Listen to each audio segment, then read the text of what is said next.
I did this drawing for an actual human being who had once told me a story about how, as a child, she used to be really into making cat dioramas. And I drew this drawing for her birthday. And this is Anna Tanner. And yeah, just while you watch this video, I guess I'm asking her to talk a little bit about that memory and what it was all about. So here's Anna. Hi. Well, I really liked cats a lot when I was a kid, and sometimes people would call me the cat woman. I didn't dress up like cats or anything, but I like to draw cats, and I would draw entire universes filled with cat-type people doing various human sort of activities. So they would wear clothing sometimes not. It interfered with the tail. I really liked the architecture of the cat worlds. So the cats lived in these worlds where everything was cutaway, and maybe the cats worlds were kind of loosely based off of cat furniture that you see in pet shops, where there's kind of towers and different square shapes and circles and triangles covered in carpet built on each other. So it was kind of really simple shapes, but complex stairs and elaborate ways to get to other cat houses. The dioramas were pretty important. It was important to see multiple lives happening at the same time. It really excited me to have this kind of God perspective over my kitty universe. I don't think I knew it then, but yeah, the stories are what was most important, and showing the different emotions and activities. I felt like the cats were kind of like Spock. They're kind of really more human than humans, and that they could have all these fun hijinks in a way where I guess humans kind of get hung up on things, but when you're trying to be human, then you're actually your best human. So the cats are doing really nice, simple things, and I think kind of just doing a good job being human. And lots of princess cats, definitely. Ball gowns were easy to draw, puff sleeves and all that. Probably comfortable for the tail too. Yeah, my cats actually were pretty similar to Andy's, not as detailed, but they had almond-shaped eyes that were horizontally turned, and nice triangular ears. And they also had little button noses and long whiskers. They weren't as round and as animated, I guess. And the cats kind of eventually they got way better technology, and they were able to go to space. So I had kind of space cutaways too. Nice. Yeah, spaceships were really fun to draw. They wouldn't fly because they're cutaway. Because diorama spaceships are a pretty bad idea. Yeah. But how else are you going to see what those cats are up to? No. Yeah. Yeah, so I don't know, that's kind of the general. Now I make dioramas sometimes, so I still like looking into things. Yeah. What does that say about my desire to be God? I don't know. To control miniature universes. Is that just artists in general? Like trying to create a universe you can control? I think it's maybe any hobbyist. Yeah. I think that's She the said- allure of building models, Model and trains. doll houses Yeah. and trains, and I think it is actually being able to impact the landscape and the architecture Yeah. around you, where I think on a large scale it would just cost a fortune. Yeah. Do you think, I know with my illustration, definitely, I was thinking of like Richard Scarry and stuff like that when I was drawing those cats, because he drew the best cats. And also all of his stuff was kind of dioramas too, right? Yeah, I It was guess all he like did cutaway do a lot of houses. dioramas. Yeah, that's Yeah. sure right. Yeah. Do you think that might have had any influence over what you were doing, or no? I think probably at that time Garfield would have been a higher effect, to be honest. But Yeah. I definitely didn't go that route. They look nothing in that strain of cat at all.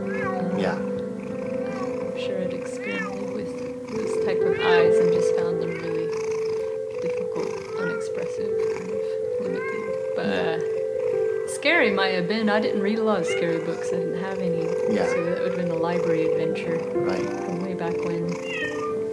So yeah, I can't say, but now I can see that in yours. Yeah, Now. That's definitely, really cute. definitely. Uh, I mean, and I haven't looked at any of those books in several decades, so Yeah, it's his like cats that are influence great. is just still ingrained from just reading those books over and over again. Well, I mean, it's really the best. I think it's the best way to do children's books, because like the lessons aren't as heavy Yeah. when it's happening to an animal. Mhm. And it also I think it also makes a connectivity to animals in a really roundabout way. Right. And it kind of surpasses kind of all the identity issues that we're having Yeah. right now. You know, unless you want to like pit furries against reptiles or something. Right. Oh, I never thought about doing that, but Yeah, that'd be awful. Who would do that? I clearly think that hasn't been done for a reason. It's dumb. yeah, yeah, But I don't know. Like I think that it's really beautiful. Like I think like fodder and all these. It's a great way to talk about important kind of roles yeah, that people can play or not, and let people be naughty or have a scary turn yeah. in a less like realistic way. Right. So it's like have Peter Rabbit running from the farmer. But what would be the human equivalent of that? Not like a Predator movie Yeah. or Yeah. Aliens. You know, like I feel like Peter Rabbit is like baby's first horror story. You know, because it's terrifying. Yeah, it's terrifying a bit, and it's like, oh, it's terrifying because he's naughty. Yeah, But I feel like because he's a bunny, it's okay that he's naughty and that Yeah. he's had this terrifying experience. I think Mr. McGregor is terrifying because you know he's gonna kill Peter He's gonna if he make finds him. bunny stew. Yeah. So you were mentioning there might be some more influences on why you were into dioramas and cats, for that matter. Oh, well, yeah, I guess as a kid, my mom was always building dollhouse and dollhouse furniture, so we used to do that as a family. But my mom was a really good builder, and we had 3 cats. We had a squirrel, Earl the girl, and her son John W. Duke. And John W. Duke was really great. He was kind of like a person. He would go on walks with you and like to play. And and Earl the girl is kind of the most wild. And she was a tortoise shell. We didn't see her a whole lot. Didn't have a tail. Born that way. And anyway, so they mostly lived outside. But sometimes they would get pampered and brought inside. But my mom had built a cat hotel for them. So it was this really interesting kind of square boxes structure. It had 2 stories on it.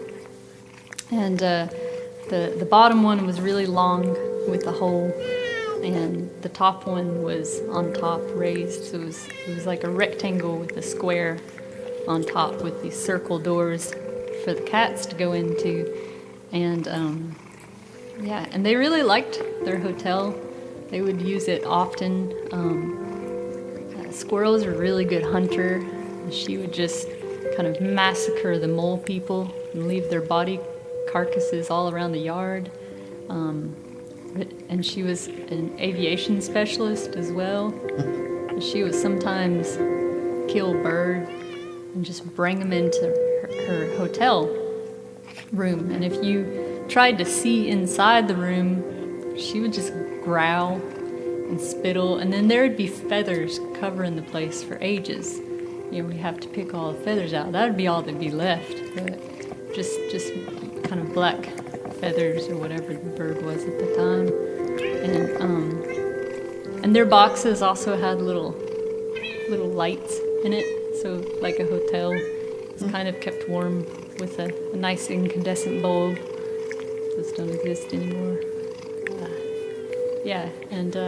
So they had a real good time because we had coyotes and different disasters waiting for the cats in their little world. But they had this kind of fantastic ecosystem.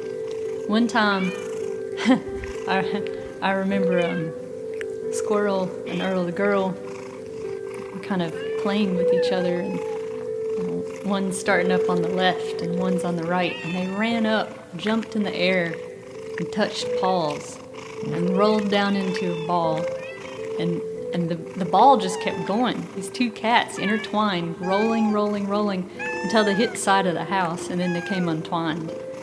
I'll never forget that. I liked the games they used to play, but nobody believed me when I told that one, so you laugh.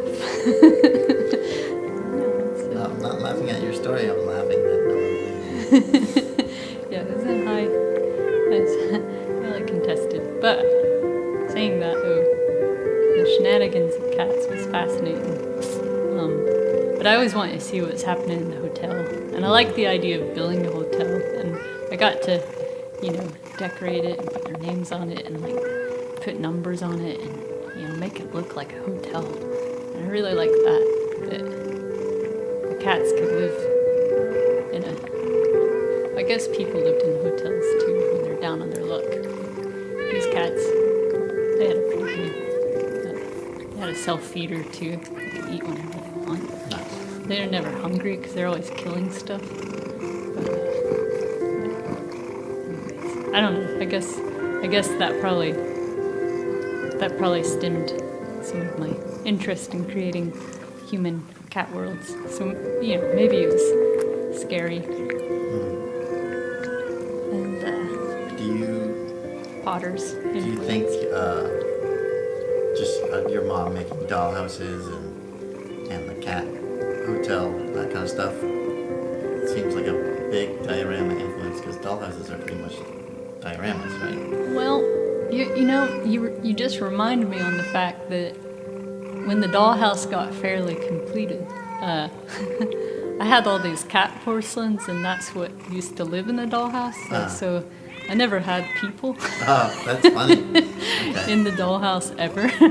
I always thought those crummy people that you'd buy for the dollhouse looked really creepy. Yeah. And like poorly made, and I just like the idea of different species of kind of like animals, and I guess I had trolls too. I think trolls lived there a little bit too. So trolls and cats lived in the house together. Nice.